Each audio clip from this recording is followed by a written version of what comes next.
来自台南安平的洪其美，学生时代与竖琴相遇，便爱上竖琴。为了将竖琴学习更上层楼，在19岁那年，毅然决然前往法国学习，最后更以第1名的成绩自法国巴黎国立音乐院毕业，并于1998年荣获法国 UFAM 等国际竖琴大赛首奖。因为我到法国去之前，我就告诉我自己，我学好竖琴，我没有想要待在国外，我是想要把学的这些东西带回来台湾。我想要与台湾人，让台湾的国人或是下一代有国际的那种竖琴的弹奏的这样子的一个学习机会。那所以毕业之后，我就回到台湾来了。那再回到台湾来之后，当然就考进学校，在学校教竖琴。所以我对学生的要求就是以着我在法国学习的，要非常精准，你必须要对你每一个音的掌握度都要很到位，这样子来要求学生。可是我这样子的一个教学方式，我觉得我在国外也是这样学习，我希望这样子带给学生。可是直到有一次，我一个学生，他在那个课堂跟他讲说，你还可以，你注意听哦，这个声音怎么样？你可以改善什么？他就爆哭，爆哭。我那时候吓一跳。他告诉我说，老师，我不知道怎么弹琴了。上个礼拜你跟我说这样可以，为什么这礼拜这样不行？然后这让我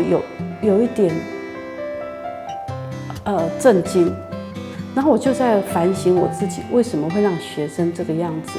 所以呢，这个学生就让我想说，那我必须要再跟台湾不只是学生，还有台湾人学习。那我就开始想说，好，那我来办一些音乐会，是给台湾大家都可以听得懂的，因为以前都弹得比较专业的曲子哈。然后就开始，我就做实验哦，我还实验好多，就是找一些朋友。然后来听不一样，就是我们演奏各式各样的音乐，然后之后做问卷调查，就看说，他们喜欢哪几首，为什么，然后才开始去分析，然后慢慢在1年之后，就校准说，那或许可以从哪个角度点去跟台湾的听众分享音乐。应该这样说，我希望弹大家懂的音乐，可是也希望有机会把西方的音乐、好的音乐，让他们不是好的音乐，就是我觉得好听的，搞不好大家只是没有机会听到而已。我就在音乐会有时候会穿插一些那一种古典的曲目。那在几场音乐会下来之后，我觉得我们成功了，因为发现听众也觉得那个曲子好听，虽然没听过，也觉得好听了。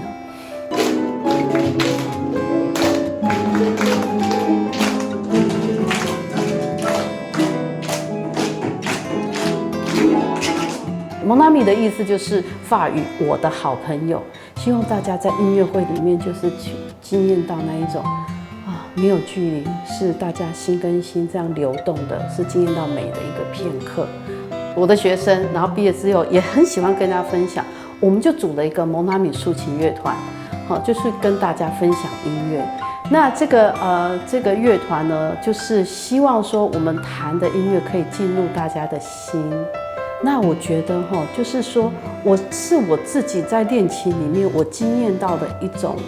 种东西，我想要跟大家分享，就是在弹琴的时候，当我心安静下来，跟那个音乐在一起，心情还有那个能量是流动的，也可以完整的，不止在自己体内，也可以流转出来。在那一刻，我心里面得到的是一种平静，是一种很美的，好像世界就是这个样子。我们发现到说，音乐它的魔力真的好大就有一些妈妈们，或是不止妈妈，很多人甚至在音乐会不认识的人，然后在经由音乐会，我觉得大家的心是融在一起的。那我更坚决觉得说，我们除了在学校跟学生教那个专业的手的能力以外，我们的心必须要跟大家在一起。音乐就是分享嘛，不是只有你自己听而已。那这个部分呢，是以前在学竖琴的时候，就是把自己的东西练好，然后转成说我怎么样把别人的声音听进来，然后跟对方的音乐跟对方心里面可以有一个交流，这就是音乐的一个分享。所以呢，我们也蒙娜米，我们希望说就是借由这样子的一个分享的品质，跟大家也期望大家是在在音乐会里面，每一个人都有每一个人他的烦恼，跟他需要去面对的事情。人就是这样子嘛，会有面对很多挑战，然后可能脑袋都会常常会塞着这一些东西。可是有时候，当我们可以进入一个音乐的时候，在那个就0点几秒，就是脑袋的塞住的东西，就是很困顿，不知道该怎么办，或是有些情绪的东西，在那0点几秒可能就不见了，就是只有声音跟自己的呼吸跟存在的那一种感觉。我觉得只要是在我的经验里面经验过一次这样子的品质之后，那接下来我的生命里面，当遇到了一些困难的时候，回忆起人只是在一个呼吸里面，好像没有什么其他事情，虽然很难处理，可是只要有一个呼吸，心安静下来，好像答案就会跑出来。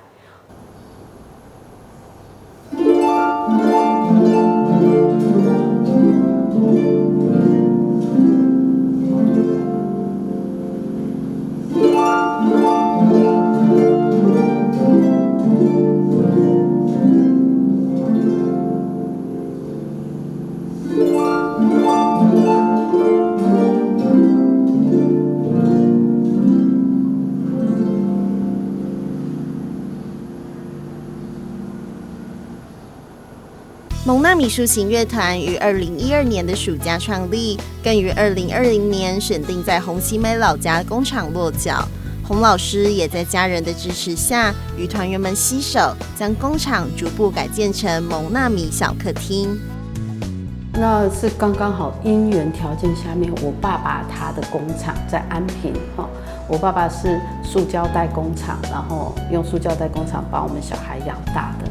那这个工厂呢，我们楼上是住家，那1楼呢就是很多大型的机器。那现在我爸爸年纪也大，也退休了哈。然后这个地方呢，就是等于说是空出来的。那我爸爸其实他也可以租给人家做补习班啊，因为是工厂嘛，场所就比较大一点点，可以做补习班或是做托儿所，什么都可以。可是当我跟我爸爸说，把那个下面的空间如果让我整理一下，可不可以让团员就是在这边就是在这边可以团练？我爸妈都2句话不说就答应了，所以很谢谢他们哈。那在这个地方有一个好处，本来我们想要的只是一个可以让团练的地方，可是因为是工厂了，它就不只可以团练，它可能还可以创造出一个小空间，像一个小客厅一样，几10个人，大家可以在这里来听我们的音乐会。那就会想说，那既然有这样子的因缘，那我们就规划看看，创造一个小型的一个音乐厅的空间就是家庭式的音乐空间。那在这个音乐空间呢，又让我回想起，就是我在乎的那个点，就是听音乐可以心安静下来。那这样子，你跟音乐跟自己，它是一个非常美好的这个片刻。所以我希望说，我创造这个空间，尽量可以让大家的耳朵可以安静下来，心可以安静下来。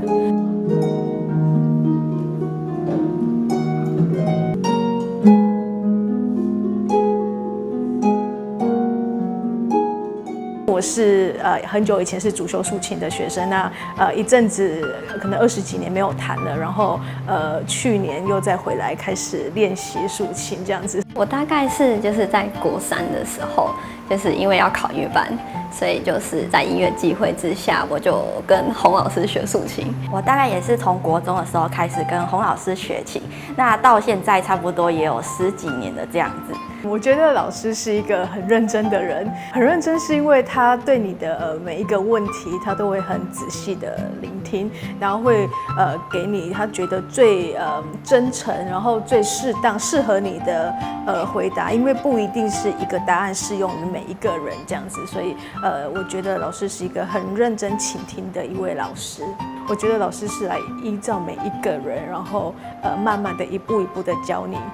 用心去体验竖琴，然后弹竖琴这样子。我那时候觉得老师是这样子很冷冷的看着我弹，这样我就觉得很恐怖。大概高中3年，然后大学4年，一直到现在。可是我觉得就是在这个过程中，就是老师都是很有耐心的。老师上课的时候很喜欢问我们为什么，就是可能一个问题，然后老师希望我们可以去思考，就是也是更了解自己的一个方式。所以老师就会问我们说，也许这个东西为什么是这样，然后让我们去思考很多事。我们对于竖琴的印象大多停留在适合室内演奏的乐器，但蒙娜米竖琴乐团的成员们却将竖琴带出户外，跋山涉水，走过许多不同的地方，带来独到的演出。很多人说竖琴是很娇贵的，不能晒太阳。那当然，我们也需要保护竖琴哦。那可是我们还是会想要冒着险这样子做的原因是，我觉得台湾有很多地方都非常漂亮，那个美景是看着就很感动的哈。所以呢，我们把竖琴曾经搬到太平山，或是竖琴就上这个竖琴的车子，然后进入货柜，然后到金门、到澎湖去哦。因为每个地方它的美是不一样的。那我们心里面在想说，这些美景呢，除了我们大家视觉看，令我印象最深刻的是澎湖事件，就是这是我们第一次去外岛巡回的演出，就是要演出就需要化妆这样。然后我就因为那时候才刚上高中，我就不太会画，然后我都是坐着，然后等学姐帮我画，然后我就好了，可以上去演了这样。突然某一天呢，就是我们突然就是忘记要化妆这件事情，所以大家都躺在床上这样，然后突然老师说要出门喽，然后我们就一起出门，然后呢之后我们就看到老师的眼光射出一道锐利的光线，然后我们就想我们死定了这样，然后我们就惨了，我们就赶快全部的行李都勾着，然后赶快赶快走去车子这样。我们就看到老师跟那个志工阿伯说：“妹，我来载这样。”然后我们就更觉得很恐怖啊。然后我们就也没办法，只好上车了。然后一上车之后，老师门嘣关起来，然后就嘣就把他的包包从前面这样扔过去，然后我就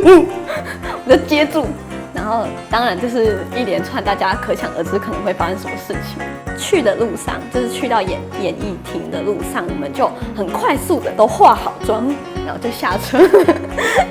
对，就是在我印象中，就是有这件事情发生。那在记录了几年之后呢，我就想说，或许应该回到台南来，我的出生地，那我团员也不少，都是台南人。那我们来记录台南的美。虽然说我是台南人，可是其实我对台南的认识非常非常有限。在求学过程呢，就不是学校就家里面。好，那出国之后，当然就是在国外，所以真正对台南这一块地方，甚至对于安平这一块地方，几乎是没有什么深厚的涵养。那我就想说，好，那我们本来是就是带着竖琴到台湾各地演奏，那我们回来到台南，我们为台南而演，所以就是在台南的不同地方，就是跟那个地方做一个结合的演出。因为这个罗胜路七巷，朱元璋开辟了明朝的一个始祖季坤新。像我们今年做了一个听安平带竖琴听安平的活动哦，那这个活动呢，就是也是带着我的团员，然后请那个导览，对文化历史的前辈来为我们介绍台南。譬如说，我们今天介绍的是安平庙宇，那我们就是请导览跟我们介绍安平庙宇。我们是背着竖琴去的，然后介绍之后呢，我们就以着当下的那一种感觉，然后就把的那个音乐呢，大家就即兴创作，就为那个地方留下一个音乐这样子。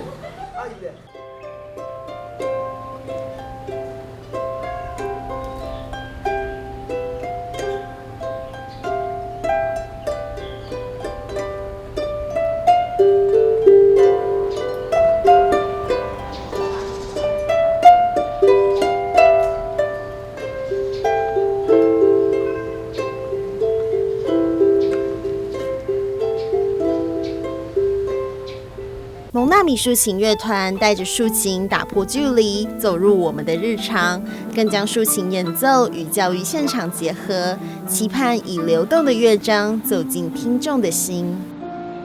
对于我来说，竖琴呢，它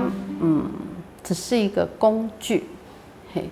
那工具的意思是说，每一个人借由这个工具呢，它是跟世界上的跟别人有一个交流。好，那个交流呢是，我透过这个工具，我跟你分享一些我的感受，或是一些想要跟人家分享的东西。就是竖琴之前就是要像这个那么大台，可是呢，在这几年开始有发展比较小台的竖琴，就小小的手抱的就可以哦。那我觉得这是一个非常好的机会，可以让更多人有机会可以玩竖琴哦。因为在音乐会的之前到外地去演出啊，就是音乐会，那我可以感觉到听众他们都好想要碰一下竖琴，玩一下竖琴，到底要发出来声音怎么样？那我心里面也一直觉得，哇，如果说有一天那个竖琴可以让大家有机会可以来玩，那该多好！那现在就真的因缘条件，然后开始有一些人生产那个比较小的竖琴，机会来了。那我们没有忘记听众的那个眼神，所以我们就想说，我就跟团员说，不然我们就想办法，就是大家可以挤出时间，在我们可以的时间上面，那我们跟大家分享。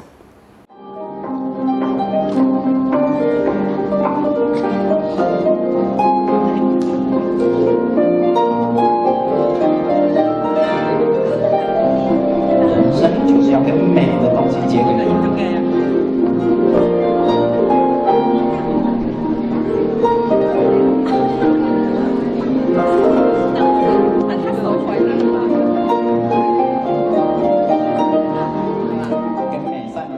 因为我们就是想要借由这个东西，让大家有机会来碰一碰竖琴，玩一玩竖琴，听一听竖琴的声音是什么样子，拨一拨，原来拨出来的是怎么样去拨，对竖琴有一个了解。那这就是我们想要分享的那所以我们有体验课，那还有譬如说我们会办小朋友的营队，大概3天到4天的营队，整天的营队那在这个营队内容呢，我们也不是目标就是要把你训练成一个竖琴的演奏手，不是，我们只是想要提供这样的机会，让没有接触过竖琴的小朋友，他们有机会可以来玩一玩竖琴。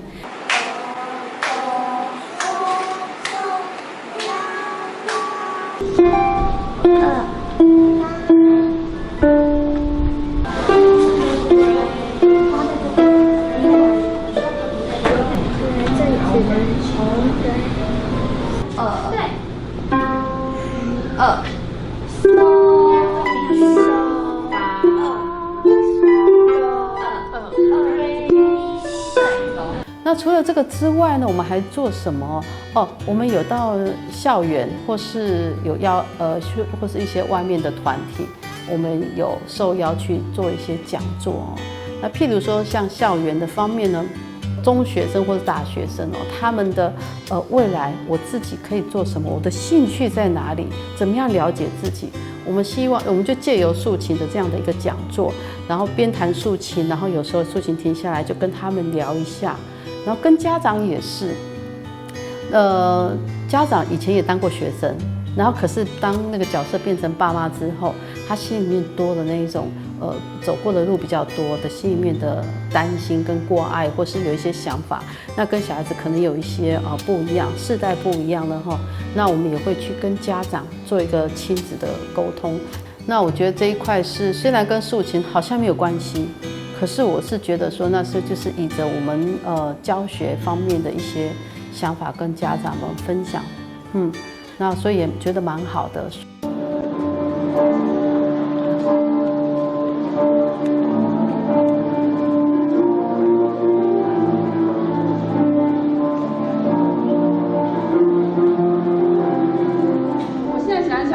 邻居很不好意思，就整天就只有一个音，